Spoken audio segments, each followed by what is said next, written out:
All right, so yes, we'll eventually get to the Lions, but Michigan clearly the biggest story, and it's the playoff. And look, the Lions still have a game, and depending on what happens, and we got to wait and see how the league schedules these deals. It could be a winner take all, or it could be a game you have nothing to play for, which stinks. But the Lions lost that opportunity when they lost to Carolina. The bottom line is we have a lot of time to get to the Lions. We need to handle U of M while it's fresh and talk about it and see where people are at. Rico, you want to just go to the people, or is there anything else we missed? And away we go. No, let's go to the people. All right. Steve will lead us off today, 97.1. Hi, Steve. Hello, how are you? Good, Stevie. What's up? Hey, thanks a lot for the things you guys do. I've learned a lot from you through the years. My question is, who should be number 3 and 4, assuming that TCU and OSU, let's say OSU wins. Yeah. TCU wins. Who should be 3? I'm sorry to say, I think OSU should Probably. be. They played TCU tough. I'm sorry, they played Georgia tough. If Georgia ends up being national champion. Yeah, now, mind you, I wouldn't lose any sleep over this if I were a Michigan fan. No, I but know. yeah, it's probably OSU 3. I thought they played a more credible game. And honestly, I think if Day doesn't fall asleep in the last 3 plays, they get a little closer. Maybe Ruggles doesn't tank it. A little bit of a weird snap and spot, too. But, yeah, I mean, I would say they'd be 3. Rico, you agree? Yeah, I mean, I don't think it really matters, No. but I think Ohio State giving Georgia the entire game, and I thought that Ruggles, during the timeout, Mike, he probably should have just did a practice kick the same way that Moody did and see what was going on. Because remember, Moody shanked that 59-yarder and then came back and nailed it. I would have did the same thing. Oh, by the way, you know what? I got to give it up to Kenny's Kirby Smart. May have had the play of the day when he called the timeout and he realized Ohio State's about to pull something here. And he calls the timeout right before the fake punt. That may have changed the entire game right there. Ohio State gets that first down. Ohio State wins that game. Yeah. There's that. And then, obviously, the hit on Harrison. And I didn't have a problem that it wasn't targeting. I didn't. No, that was just an old school, vicious Ray Lewis. I'm going to take Ed Reed. Don't come back in my territory. I'm going to knock you out type of thing. Yeah. And again, people freak out. I'm very hesitant to call targeting in big spots. I am. I just don't like it. I don't like it as a call. I don't like legislating violence in the game. And I don't unless it's egregious. That's right. You but just see, got a dirty you player. just said it. If you go Chuck Cecil over the middle and you use the crown of your helmet to strike another player's head, it's targeting. But you know what I don't like? Everything else. Yeah. Let's go to Sean, 97.1. What's up, Sean? How are you? Hey, Mike. Thanks for taking my call. Yeah, buddy. What's up? Talk to us. All right. Hey, so I'm glad you got to me. So I think you need a realistic Michigan fan to explain exactly what happened. So look, Michigan flat out did not play well. They played like garbage, and I think that weak Big Ten schedule they played against just exposed them against, well, a pretty, I'd say, an above-average TCU team. I agree with a lot of it. My problem is I couldn't believe, and you tell me, Sean, whether I'm looking too deep into it, but when a coach loses 6 straight bowl games, and several of them, they got popped, Sean, they didn't look ready to go. And I charged the coach with focus and with execution, having a team ready to play. Sean, they looked like they thought they were going to waltz in and win by 50.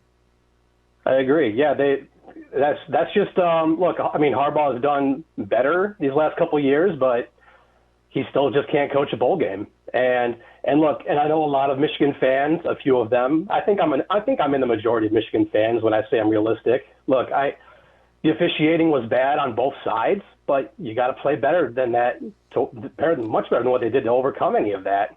Yeah, you said it best. If you want to, for me, Sean, I thought the first interception Duggan threw, it was a defensive holding or a PI on U of M. They didn't call it. I mean, TCU didn't cry about it. You just go play. I honestly, when DeMarcado fumbled the ball, I thought the shin was down. Shin equals a knee. You know what? Call didn't go their way. Inconclusive. You move on. You just play through it.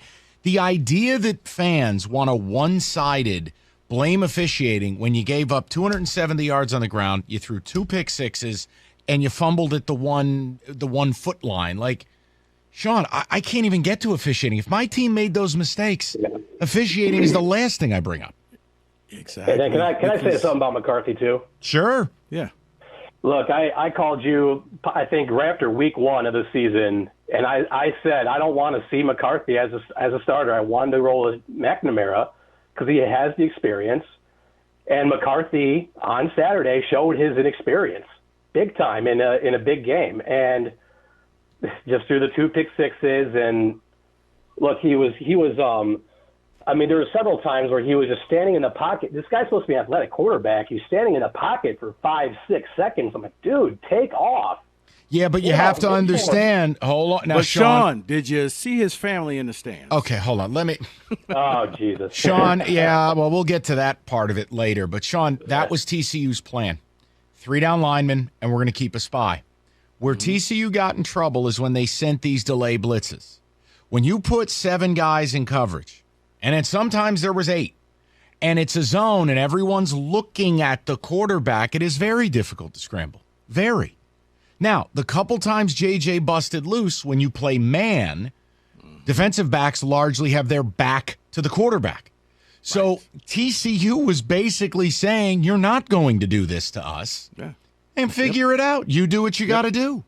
Yep, you're going to have to pass. We're not giving up any of the run game. No, because we don't think that you are going to be patient enough to stick with the run game. Let me tell you something, Rico, and I'm not, believe me, I think JJ can be a really good player. He's not there yet. I don't care how badly these networks want to pimp him. But he still has no concept of the read option. None. He had an instance at the 15-yard line where the DN comes crashing in, and in this case it'd be the outside backer in the 3-3-5. And instead of tucking it and going out the back door for a touchdown, he got the running back assassinated. Yeah. There was a reason why, of all the quarterbacks, he was the one that was not in New York for the Heisman ceremony. Because you're right, he's not ready. You saw a difference when it came to making a big-time play, especially in the second game with Bennett and with C.J. Stroud.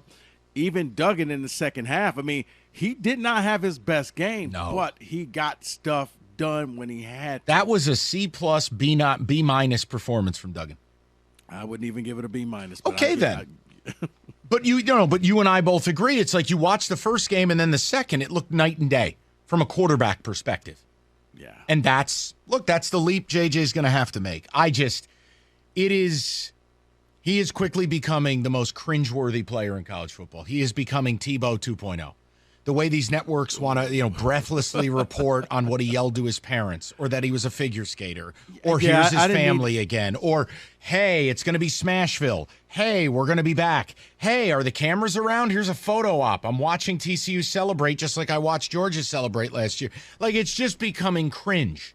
But see, that's what you call red meat for the base. This is what that fan base eats up, and the networks are willing to give it to him because it's a huge fan base. Didn't understand why I needed to know. He just looked up to his family and said, we're going to win this game. Well, like I said, was Max Duggan's family there? Max Duggan sleeping with anybody? Can we see if they're at the game? Like, it's overbearing. Oh, here's JJ meditating. Do me a favor. Blow it out your ass. I don't care. The guy threw 2 pick sixes. Can we talk about that?